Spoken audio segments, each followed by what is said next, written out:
امی کی طبیعت ٹھیک نہ تھی۔ میں اور میرا بھائی ان کو اسپتال لے کر گئے تو پہلی بار ہم نے اسے دیکھا۔ اس کا نام ثریا تھا اور وہ نرسنگ کی ٹریننگ کے لیے وہاں آئی ہوئی تھی۔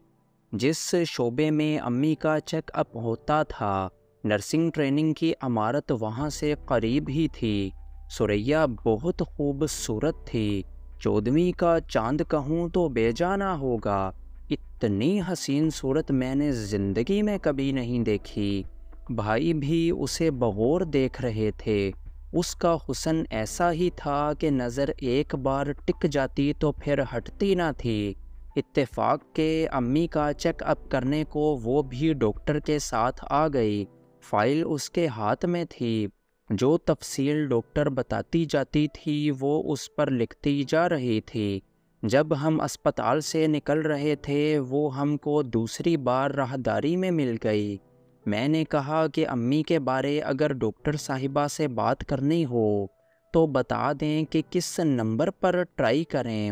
بولی آپ میرا نمبر لے لیں، جو بات کرنی ہو میں کرا دوں گی، اور جس دن آپ کو اسپتال آنا ہو مجھے مطلع کر دیں تو آپ انتظار کی زحمت سے بچ جائیں گی۔ ثریا کے ساتھ فون پر بات ہوئی۔ جب ہم اسپتال جاتے وہ ہماری کافی معاونت کرتی۔ یوں اس کی ہماری دوستی ہو گئی۔ اس کی ٹریننگ مکمل ہو چکی تھی اور اب واپس جانے کا سوچ رہی تھی۔ اس نے امی کو بتایا کہ 8 سال کی تھی جب امی ابو میں اختلاف ہوا۔ میرے والد صاحب نے والدہ کو طلاق دے دی اور دوسری شادی کر لی۔ جب سے اب تک ہمارا ان سے کوئی رابطہ واسطہ نہیں ہے۔ امی نے ہم دونوں بہنوں کو ان سے لے لیا تھا۔ وہ خرچہ بھی نہ دیتے تھے۔ بڑی مشکلات میں ماں نے FA تک تعلیم دلوائی اور نرسنگ ٹریننگ کے لیے میں یہاں آ گئی۔ امی ہماری ہمدرد واقع ہوئی تھیں۔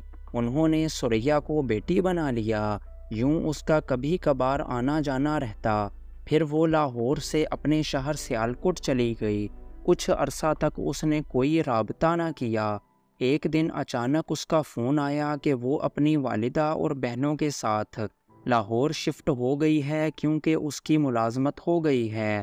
وہ اسپتال میں کوارٹر حاصل کرنے کی بھی کوشش کر رہی تھی۔ فی الحال انہوں نے کرایہ پر مکان لیا تھا۔ خوبصورت ہونے کے ساتھ ساتھ وہ اچھی عادات کی مالک بھی تھی۔ ہنس مکھ اور خوش اخلاق تھی۔ امی سے پیار کا اظہار کرتی تو میری والدہ بھی اسے یاد کرتی رہتیں، اور جب وہ کبھی کئی دنوں تک نہ آتی تو مجھے کہتی، رمشا ثریا کو فون تو کرو، کیا وجہ ہے کہ ابھی تک نہیں آئی؟ عید پر اس کے لیے کوئی نہ کوئی تحفہ یا جوڑا لے کر رکھتی تھیں۔ غرض ماں جیسے بیٹی کو چاہتی ہے ویسے ہی ثریا کا خیال رکھتی تھیں۔ میرے علاوہ اشعر بھائی کے پاس بھی اس کا نمبر تھا۔ جب میں مصروف ہوتی امی بھائی سے ثریا کا نمبر ملوا لیتیں اور باتیں کرتیں۔ امی کو اپنی صحت کے بارے تشویش تھی اور ثریا ان کو اس لحاظ سے گائیڈ کرتی رہتی تھی۔ اتفاق سے اشعر بھائی کا آفس بھی اس اسپتال کے ہی نزدیک تھا جہاں اسے نوکری ملی تھی۔ وہ اس سے ملنے 1-2 بار اسپتال گئے۔ نہ جانے کب فون پر دونوں میں دوستی ہو گئی کہ بھائی ہم سے بتائے بغیر اس کے گھر بھی آنے جانے لگے۔ ان کی ملاقاتوں کا سلسلہ 2 سال تک چلا، لیکن انہوں نے ہم کو کانوں کان خبر نہ ہونے دی۔ وہ ویسے ہی ہمارے گھر کبھی کبھی آتی، امی سے اور مجھ سے مل کر چلی جاتی۔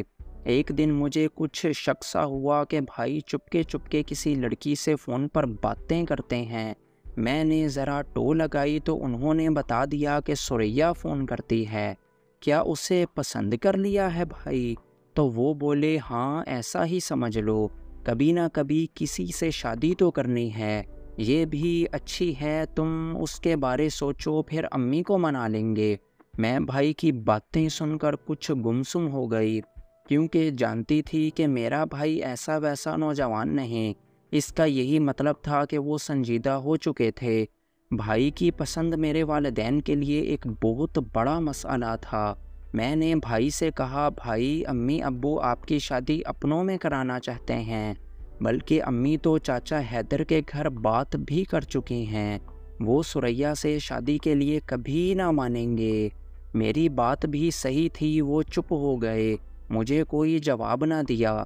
بہرحال میں نے ان کے کان میں یہ بات تو ڈال دی تھی کہ بھائی جان آپ ذرا سنبھل کر چلیے گا۔ والدہ کو میں نے بتانا ضروری سمجھا کہ بات بڑھنے سے پہلے بھائی کو تھام لیں۔ مجھے ڈر تھا کہ ابو کو پتہ چلا تو بہت ناراض ہوں گے اور عجیب صورتحال پیدا ہو جائے گی۔ امی نے بات اپنے تک نہ رکھی اور باتوں باتوں میں والد کے گوش گزار کر دی، کیونکہ وہ باتیں اپنے شریک زندگی سے نہ چھپاتی تھیں۔ وہ یک دم بگڑ گئے، بولے یہ اشعر کو کیا ہو گیا؟ پہلے تو کبھی اس نے زبان نہ کھولی تھی۔ والدہ نے سمجھایا کہ نوجوان لڑکا ہے، آپ اسے کچھ نہ کہیے گا، میں خود منا لوں گی۔ بات شاید سمجھانے کی حد سے آگے بڑھ چکی تھی۔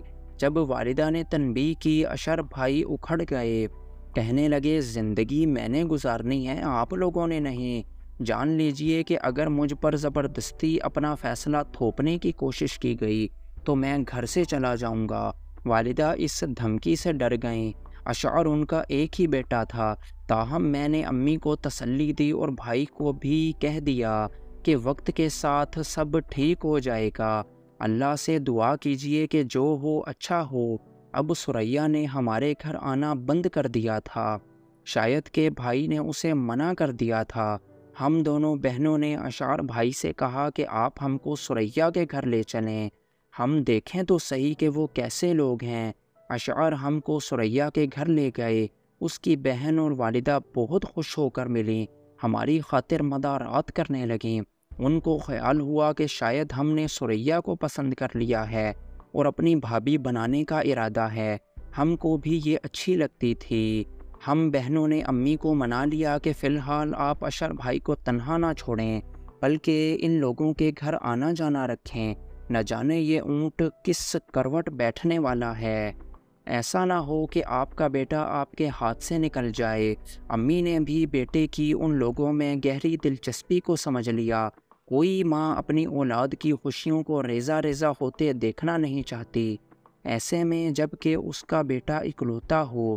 ابو کو منانا اب امی کا کام تھا، ہم تو اپنے بھائی کے ساتھ تھے۔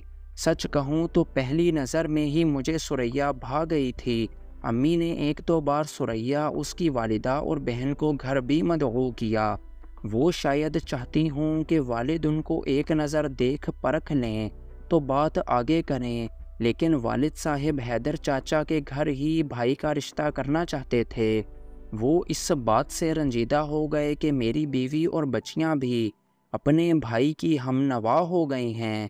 ہم تو بھائی کی خاطر ایسا کر رہی تھیں کیونکہ مجھے معلوم تھا اب اشعار ماننے والے نہیں۔